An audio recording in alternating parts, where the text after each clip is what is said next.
This Arctic tribe shocked researchers. The Arctic, a cold and pristine land, is home to indigenous communities with superior survival abilities in harsh conditions. For thousands of years, polar peoples have developed unique skills and traditions to survive in Earth's most extreme environment. However, there is one Arctic tribe that surprises researchers and is admired for their resilience, mystery, and distinctive traditions. Before delving into the fascinating story of this tribe, let's explore some other Arctic communities, where each tribe carries its own story of adaptation and survival in the freezing cold. The Inupiaq tribe, an indigenous community living in the Arctic, shocked researchers with their unique customs and beliefs. With a population of about 2–3 million, mainly residing in Alaska and the Russian Far East, they are closely connected to the harsh nature here. Due to the cold climate, cultivating crops like rice or vegetables is nearly impossible. So the Inupiaq people rely on gathering wild roots available in nature. They have a special technique for preserving these food sources, storing them for use throughout a long and cold winter. One thing that makes the Inupiaq unique is their belief in animism, where they believe everything in nature from trees to streams has a spirit. So when someone passes away, their body is wrapped in animal hide and placed on the tundra, a cold land with surrounding rocks to protect the deceased spirit. Tools and other items are also placed alongside, believing they will help the departed soul continue its journey in the afterlife. Shamans, believed to communicate with the spiritual world, play a crucial role in the community. They not only help heal illnesses but are also trusted to bring omens, and even have the ability to cause misfortunes. Despite thousands of years, the Inupiaq way of life has hardly changed much. They still primarily live in snowy wilderness areas. However, recently some towns have formed, and the Inupiaq are beginning to integrate into modern society, wearing non-traditional clothing, building houses, and traveling by car. This transformation has surprised researchers with the tribe's adaptability to the modern world, while preserving ancient customs and beliefs. The Nenetsik people. As the world shrinks, people want to go further, and only a few remote places like Yamal remain appealing. One of the last refuges for Russia's nomadic reindeer herders. Yamal means the end of the world in the native Nenetsik language. Here, the Nenetsik have created a unique lifestyle. Centuries ago, hundreds of nomadic tribes roamed vast areas of the planet. But now, nomadic culture is rapidly disappearing. Perhaps because the Nenetsik nomads remain isolated from the modern world. In one of Earth's harshest environments, they are still one of the last ethnic groups practicing a fully nomadic lifestyle. Nenetsik homes are conical round tents. Made from reindeer hide, these tents are designed to withstand extreme weather. With temperatures sometimes dropping below -50°C, they can be easily assembled or disassembled, fitting their seasonal migratory lifestyle. Reindeer hide not only protects them from the cold but also keeps them warm, demonstrating their superior adaptation to extreme weather conditions. Nenets society is organized by clans. Each clan owns its own land and maintains distinct customs. Elders play a crucial role in preserving traditions. Specifically, Nenets shamans, called Padia, act as intermediaries between humans and nature. They perform rituals to maintain harmony in life. The Aleut people. The Aleut are an indigenous people of Alaska with a notably long history. The name Aleut originated from Russian fur traders in the 18th century. The arrival of the Russians in 1741 opened a challenging period for the Aleut. Initially, they had trade relations with the Russians. But the situation quickly deteriorated as resources like seals and sea otters were overexploited, Accompanied by disease, warfare, and forced labor, the Aleut population sharply declined, from about 25,000 people to just 2,000 by the end of the 19th century. The Aleut have traditional beliefs tied to animism, with a deep faith in the power of nature and spirits. When Christianity was brought by Russian Orthodox missionaries, many ancient practices were harmoniously integrated with new Christian rituals. In daily life, the Aleut have a self-sufficient lifestyle, relying on hunting skills and natural resource exploitation. Men typically hunt seals, sea otters, whales, and walruses using traditional boats like kayaks and umiaks. Meanwhile, women handle gathering food such as fish, shellfish, berries, and wild plants. These activities not only meet living needs but also strengthen community bonds through close cooperation. However, the Aleut also suffered many injustices. During World War II, many families were forced to relocate to internment camps with extremely harsh living conditions. By 1988, the U.S. Congress passed the Aleut Restitution Act to partially address these losses. Despite many challenges, the Aleut have resiliently preserved their cultural heritage and traditions, while adapting to modern life. Their endurance is a testament to community strength and an undiminished national pride. The Kodiak people. Kodiak is an indigenous people living in remote Siberia. With a life closely tied to nature, their society is based on patrilineal families and anonymous marriage. Instead of having tribal leaders, important decisions are usually discussed and made in family meetings. In spiritual life, shamans play a central role, performing healing rituals and connecting with the spirit world through distinctive drumming. The Kodiak revere nature and ancestors, considering them the source of life and prosperity. Economically, they primarily rely on reindeer herding, a valuable resource providing food, clothing, tools, and transportation. People utilize every part of the animal, from meat to hide. In coastal areas, they build sturdy semi-subterranean houses in winter and erect lightweight tents in summer to adapt to harsh weather. Fishing is also important, using tools like wooden boats and skin boats. During the short summer days, women often gather berries and roots to store as food. The Kodiak language belongs to the group of ancient Siberian languages. But over centuries, the use of this language has severely declined, especially during the Soviet era, when assimilation policies were implemented. Today, although most Kodiak people are shifted to speaking Russian, there are still efforts to preserve the language and culture through education and special programs. The Ivanki and Ivans both originate from ancient Tengurzic-speaking tribes and inhabit the vast lands of Siberia.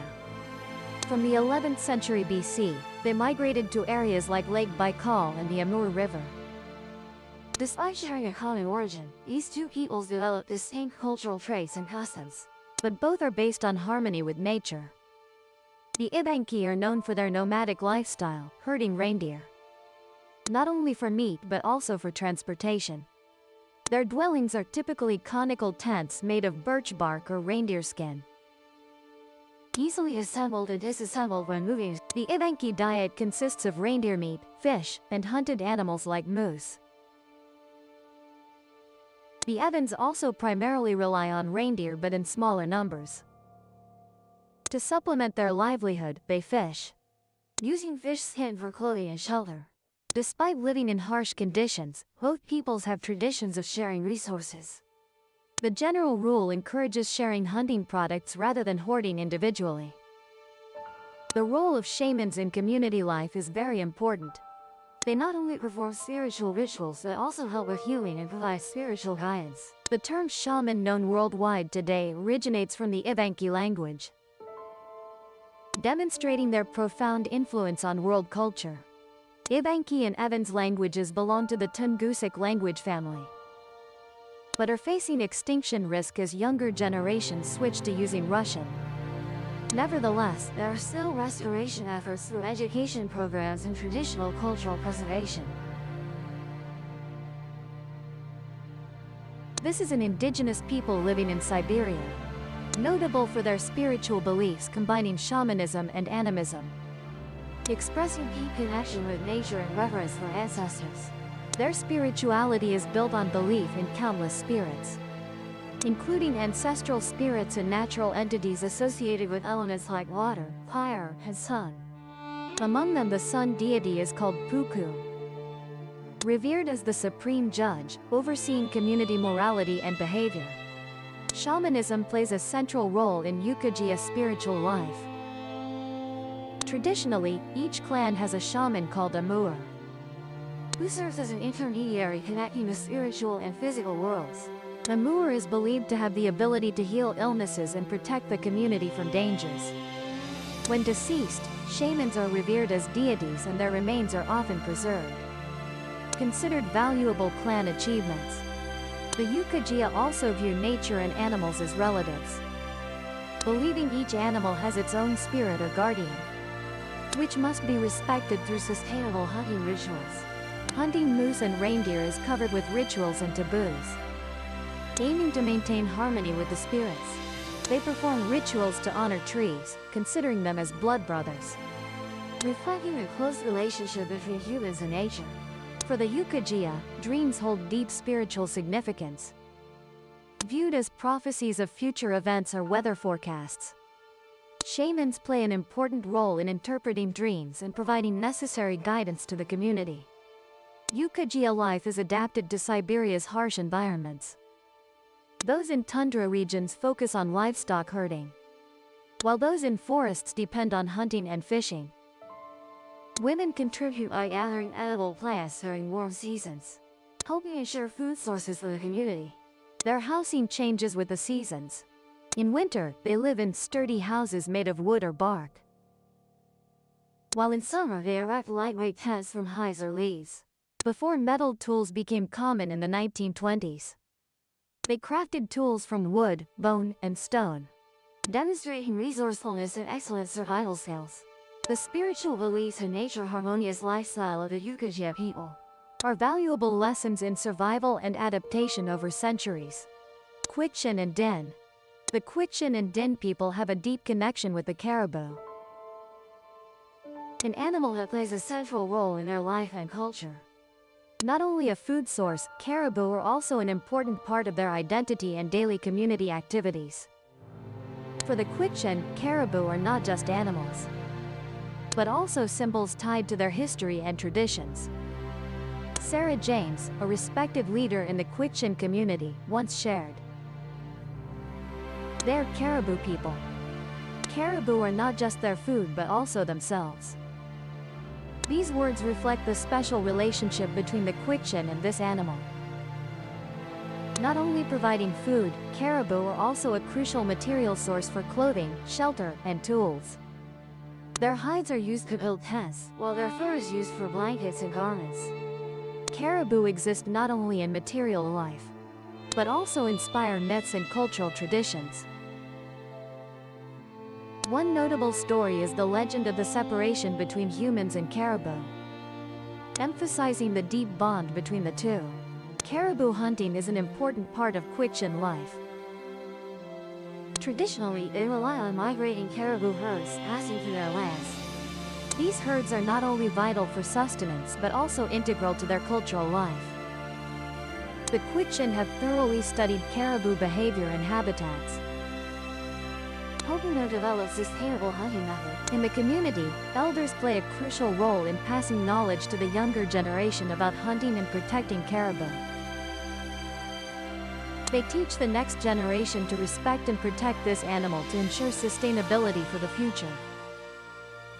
Facing environmental changes and industrial impacts, the Quichin strongly fight to protect the caribou herds, especially against oil drilling in the Arctic National Wildlife Refuge, due to concerns it would harm the migrating caribou herds passing through. The Quichin Cultural Institute continuously works to preserve traditional caribou knowledge and promote environmental protection activities, while safeguarding the unique cultural values of the caribou community. As an indispensable part of Quichin social life, traditional dances and cultural ceremonies honor caribou, thereby strengthening community bonds and preserving their cultural identity. The Din community includes groups such as Slavey, Dugrup, Tu, and Yelu Naden. Living in areas of Canada's Northwest Territories and parts of Alaska. They are part of the Athabascan language family and have a semi-nomadic tradition, with main activities being hunting, fishing, and trapping. Din culture is closely tied to living in harmony with nature, and their language is the key to preserving cultural identity. Although their language faces many challenges, the Din still maintain traditional crafts, such as beadwork jewelry, clothing, and tools made from animal hides, reflecting their living environment and spiritual belief. Like the Quechan, the Din also have a rich treasury of legends, hoping to pass down history and moral values to future generations. They see themselves as caretakers of the land, monitoring animal migrations and seasonal changes in plants. For them, hunting is not just about obtaining food, but also a spiritual ritual to honor the animals that are hunted. The Inuit. Hunting is the main activity in Inuit life, and they have developed many sophisticated methods for hunting animals. They use harpoons to hunt marine animals, and bows and arrows to hunt land animals. Additionally, they are very skilled at moving across frozen waters, using small kayaks or large uniac boats.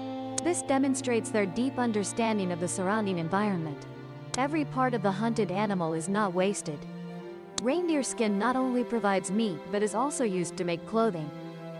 Fat is used as lamp oil for lighting. Bones are crafted into tools. This approach reflects their deep respect for nature. Inuit clothing is made from reindeer or sealskin,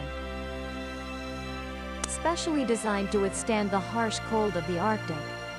Coats, hats, and footwear are made from animal skins, helping protect the body from the bone-chilling cold of winter. These garments not only keep warm, but are also decorated with intricate patterns, expressing the unique cultural identity of the Inuit. The Inuit language, particularly Inuktitut, plays an important role in preserving their culture. Language is not only a communication tool, but also preserves stories and traditional values, helping future generations better understand the past and valuable lessons. Inuit art stands out with intricate carvings, made from soapstone, ivory, and bone with deep spiritual meaning. Oral tradition is an important part of Inuit culture. The Inuit learn and pass down survival skills through generations, through observation and sharing rather than punishment. Childrearing also focuses on teaching patience, kindness, and care for the community. Traditional Inuit society highly values community cooperation. Families often work together during hunts and share resources fairly. This creates strong bonds and shared responsibility throughout the community, helping the Inuit maintain their cultural identity despite facing many challenges. However, modern life also brings many difficulties for the Inuit. The transition from nomadic lifestyle to settlement has disrupted traditional food security systems. Currently, many Inuit had to depend on store-bought food, but these foods are often expensive and lack nutrition compared to their traditional diet. In addition, social problems such as alcoholism, high youth suicide rates, and mental health issues are also increasing, due to too rapid lifestyle changes and the loss of cultural practices. Despite facing many difficulties, the Inuit are striving to restore traditional practices through educational programs, language preservation, hunting skills, and community health improvement. The Khanty and Mansi tribes are notable for their distinctive religious rituals, reflecting the deep connection between humans, nature, and animals. In their worldview, bears are not just animals but are considered relatives or ancestors. According to their beliefs, the bear is the son of Thorim, the supreme god representing justice and forest protection. Bear worship takes place in complex rituals, especially after each bear hunt. After hunting a bear, the Khanty and Mansi hold a festival to show respect for the bear spirit. The bear's body is carefully processed, The bear's head is decorated and placed respectfully at the home. These rituals include singing, dancing, and storytelling to highlight the important role of bears in their culture and worldview. Simultaneously, it helps the community alleviate feelings of guilt after bear hunting, maintains social relationships, and affirms love for nature. The Khanty and Mansi follow a patriarchal system, where inheritance rights are passed to male family members. This creates a tight-knit organization within the community and influences their rituals. Major festivals can be held at the communal house, promoting unity and preserving community traditions. Rituals are not only for entertainment but also a way to pass cultural values to younger generations. Participants often wear masks and characteristic costumes, representing their roles in the community and nature. Shamans play an important role in rituals, serving as bridges between humans and the spiritual world. This clearly demonstrates the connection between the social and spiritual lives of the Khanty and Mansi. Their economy is closely tied to nature, particularly forests and rivers, which provide living resources. Both tribes are divided into separate clans, with customs and territories changing seasonally. In the Khanty-Mansi Autonomous Okrug in Russia, the preservation and promotion of their culture are increasingly emphasized. Exhibitions showcasing cultural heritage help raise community awareness. Simultaneously, government policies increasingly recognize the rights of indigenous people, protecting minority cultures in society. The Sami tribe. The Sami are an indigenous ethnic group with unique culture and resilient vitality. The Sami primarily live in northern Norway, Sweden, Finland, and Russia's Kola Peninsula. Their culture formed thousands of years ago, beginning approximately 10,000 years after the last ice age. When the first inhabitants migrated across northern Europe. Throughout history, the Sami have developed distinct traditions, languages, and customs. Adapting to the harsh Arctic environment around 1500 BC, the Sami began domesticating reindeer, animals that play a crucial role in their lives.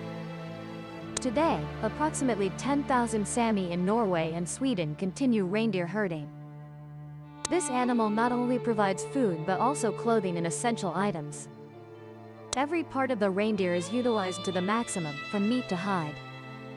One of the famous dishes in Sami culture is bas, a hearty stew made from reindeer meat, potatoes, and carrots. Furthermore, reindeer herding is connected to the characteristic nomadic lifestyle of the Sami. They move seasonally, leading reindeer herds along special routes called bayak, to utilize different grazing areas throughout the year. Authorities in Norway and Sweden have protected this tradition, ensuring the Sami continue herding. Despite facing many difficulties, particularly invasions from neighboring countries, the Sami persistently preserve their cultural values. In the 16th century, when Scandinavian countries expanded their territories, the Sami faced land loss and increased taxes. Moving into the 18th and 19th centuries, missionary efforts to convert the Sami to Christianity also significantly impacted their beliefs. However, they remained determined to maintain their ancient traditions. Besides reindeer herding, Sami culture is also notable for its music and art. One distinctive musical form is yoik, a traditional singing genre that can be dedicated to people, animals, or sacred places. Yoik is considered one of Europe's oldest musical traditions. Sami handicrafts are also distinctive, with products like silver jewelry decorated with protective symbols, expressing a strong connection with nature. In Sami beliefs, they trust in the spirits of animals and natural elements. Ancient trees, sacred stones, or special locations are considered dwellings of spirits. Although many Sami have converted to Christianity, traditional spiritual elements continue to influence their lives. Despite centuries of oppression and assimilation, the Sami people still steadfastly maintain their cultural identity. They have adapted to changing times, while preserving precious traditions, continuing to be an inspiration for future generations. With unique traditions and excellent adaptability in harsh environments, Arctic tribes have demonstrated humanity's enduring strength when facing nature. Despite thousands of years, they still preserve and promote profound cultural values. closely connected with nature and ancestors. These stories are not only lessons about resilience, but also reminders of the importance of protecting heritage and maintaining cultural diversity in the modern world. If you find this story about archives interesting, don't forget to subscribe to watch more fascinating videos. Thank you for taking the time to watch the video. See you in the next videos. Subscribe to the Gian Migo channel to not miss exciting videos.